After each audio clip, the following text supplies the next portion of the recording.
सीमा अपने पिता मोहित के साथ रहा करती थी। सीमा की माँ तभी चल बसी थी जब सीमा छोटी थी। मोहित ने अकेले ही सीमा की परवरिश की थी, पर अब सीमा शादी के लायक हो चुकी थी। साथ ही मोहित की उम्र भी हो चली थी। ऐसे ही एक दिन मोहित अपने काम से जल्दी घर आ जाता है और अपनी बेड पर लेट जाता है। अपने पिता को अचानक इतना सुस्त और थका देखकर सीमा मोहित के पास आती है। पिताजी, क्या हुआ आपको? अब ठीक तो है ना? हाँ मेरी बच्ची, मैं बिल्कुल ठीक हूँ, बस थोड़ी सी थकान है और कुछ नहीं। पिताजी, आपको तो तेज बुखार है, आप मेरे साथ दवाई लेने के लिए चलो। नहीं मेरी बच्ची, मैं ठीक हूँ और मैंने तुझे अभी बताया ना कि मैं थोड़ा सा थका हूँ। एक बार थकान दूर हो जाएगी तो सब कुछ ठीक हो जाएगा। मोहित को तेज बुखार था, पर फिर भी वो दवाई लेने नहीं जा रहा था और उसकी जिद के आगे सीमा की भी नहीं चलती। समय गुजरता है और एक दिन मोहित अपनी बेटी सीमा के पास आता है। सीमा बेटा, अब तू बड़ी हो गई है, मुझे काफी लोगों ने तेरी शादी के लिए टोक दिया है, इसलिए मैं सोच रहा हूँ कि तेरे हाथ पीले कर दूं। हाथ पीले के नाम से सीमा शर्मा जाती है और शर्माते हुए अपने पिता से कहती है, पिताजी, अब आप मेरे लिए जो भी सोचेंगे वो गलत थोड़ी होगा, जैसा आपको ठीक लगे। सीमा के मुंह से ये बात सुनते ही मोहित उसके लिए अब लड़के तलाशना शुरू कर देता है और बहुत जल्द सीमा की शादी रोहित नाम के लड़के से हो जाती है। शादी के बाद सीमा अपने घर की जिम्मेदारियां बखूबी निभाती है। समय गुजरता है। ऐसे ही एक दिन सीमा सीढ़ियों से गिर जाती है और उसके पैरों में मोच आ जाती है। माँ, मेरा पैर। सीमा की आवाज सुनकर उसकी सास शांति, ननद पूजा और पति रोहित आते हैं, जहां वो सीमा को नीचे गिरा देखते हैं। सीमा, क्या हुआ तुम्हें? तुम ठीक तो हो? मेरे पैर में बहुत दर्द हो रहा है, सीढ़ियों से मैं फिसल गई। माँ, शायद भाभी के पैर में मोच आ गई है। भैया, आप भाभी को कमरे में लेकर जाओ, मैं अभी जल्दी से बर्फ लेकर आती हूँ। हाँ बेटा, बर्फ से सिकाई कर देंगे तो आराम पड़ जाएगा। सीमा को कमरे में ले जाया जाता है और बर्फ से सिकाई करते हैं। सिकाई करने से सीमा को काफी आराम मिलता है। अरे वाह, बर्फ ने तो कमाल ही कर दिया। अब तक मुझे इतना दर्द हो रहा था और अचानक से दर्द गायब हो गया। मुझे आज पता चला है कि बर्फ के इतने फायदे होते हैं। और नहीं तो क्या भाभी, बर्फ से काफी फायदे होते हैं। हम बर्फ अपने चेहरे पर लगाते हैं तो उससे हमारी स्किन काफी ग्लो हो जाती है। बहुत से लोग तो आइस बाथ भी लेते हैं। आइस बाथ लेने के तो और भी ज्यादा फायदे होते हैं। बहू, अब तो ठीक है ना? जी माँ जी, अब मैं बिल्कुल ठीक हूँ। हल्का सा दर्द है कहीं कहीं, वो भी बर्फ से सेक करूँगी तो ठीक हो जाएगा।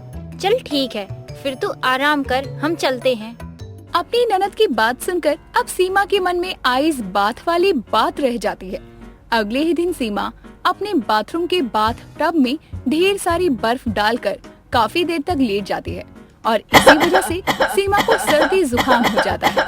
सीमा को काफी छींकें आ रही थी और ये सब शांति देखती है।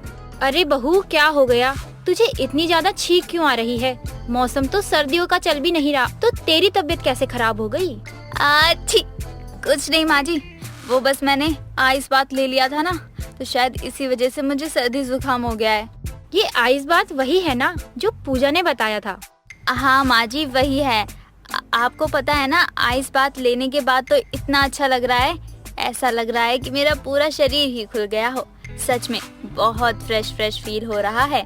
अच्छा, और जो तेरी नाक बह रही है वो भी तो तुझे फ्रेश लग रही होगी ना? क्या माँ जी, आप भी ना कुछ भी बोलती हो, नाक कैसे फ्रेश लग सकती है? हाँ वही, मैं भी तुझे समझा रही हूँ। जो तूने आइस बात लिया है उसके बाद जो सर्दी जुकाम ने तुझे पकड़ा है उसका क्या? देख बहू, मुझे ये सब ठीक नहीं लगता है, इसलिए ही तुझे बोल रही हूँ कि फालतू के चोचले मत कर। माँ जी, आपको पता नहीं है ना इस बात के बारे में, तभी आप ऐसे फालतू के चोचले कह रही हैं इसे, लेकिन मैं तो लूंगी आइस बात। सीमा की सास उसे समझाती है, लेकिन सीमा अपनी सास की बात नहीं मानती और रोज कुछ देर आइस बात लेने लग जाती है। एक दिन सीमा के घर काफी सारी बर्फ खत्म हो जाती है, तो वो पड़ोस वाली रमा के घर जाती है। अरे ओ रमा आंटी, कहाँ हो? क्या हुआ बहू, आज मेरे घर कैसे? कुछ काम है क्या? काम है तभी तो आई हूँ यहाँ। मुझसे क्या काम आ पड़ा तुझे? आंटी वो क्या है ना, मेरे घर में बर्फ खत्म हो गई है और मुझे बर्फ चाहिए थी, तो मैंने सोचा क्यों ना आपसे मांग लूं, बर्फ मिलेगी? हाँ हाँ, क्यों नहीं, तू यहीं रुक, मैं अभी बर्फ लाती हूँ। इतना बोलकर रमा बर्फ लेने के लिए चली जाती है, रमा एक छोटे से कटोरे में बर्फ लाती है। आंटी जी बर्फ मांगी है आपसे, आप ये छोटे से कटोरे में क्या ले आई? अरे बेटा बर्फ ही तो है, इतनी बर्फ में तेरा काम हो जाएगा ना। इतनी सी बर्फ से तो मेरे हाथ में भी आइस बात नहीं हो सकती, जितनी बर्फ आप मेरे लिए लाई हैं। आइस बात वो क्या होता है? वो सब आपको जानने की जरूरत नहीं है। आप मुझे बस इतना बता दो कि बस इतनी सी ही बर्फ है क्या आपके पास, और नहीं? नहीं बहू, बर्फ का कोई काम ही नहीं लगता, इसलिए तो हम बर्फ जमाते ही नहीं है। बस यही थोड़ी सी बर्फ है, तुझे चाहिए तो बता। नहीं आंटी जी, एक काम करो, आप ही रख लो ये सारी बर्फ, मैं बाहर से ही मंगवा लेती हूँ। सीमा को अब आइस बात लेने की ऐसी आदत लगी थी कि अब वो किसी की नहीं सुनती थी और हमेशा ही आइस बात लेती रहती। एक दिन सीमा आइस बात ले रही थी, लेकिन बाथटब में ही उसकी तबीयत खराब हो जाती है।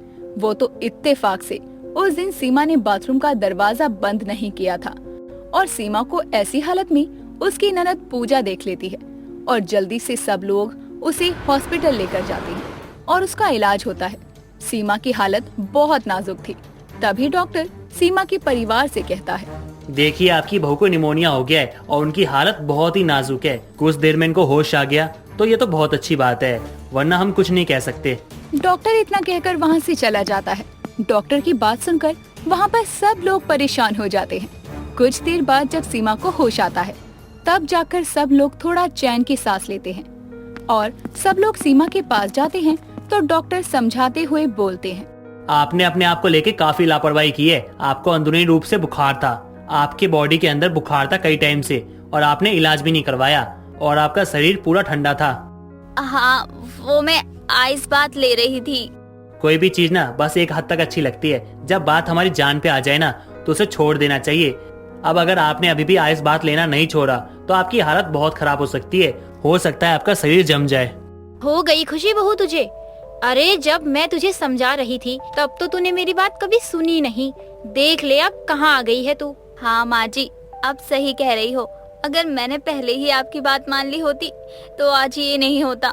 मेरी एक छोटी सी जिद की वजह से मेरी इतनी ज्यादा तबीयत खराब हो गई, अब जान पे बनाई है।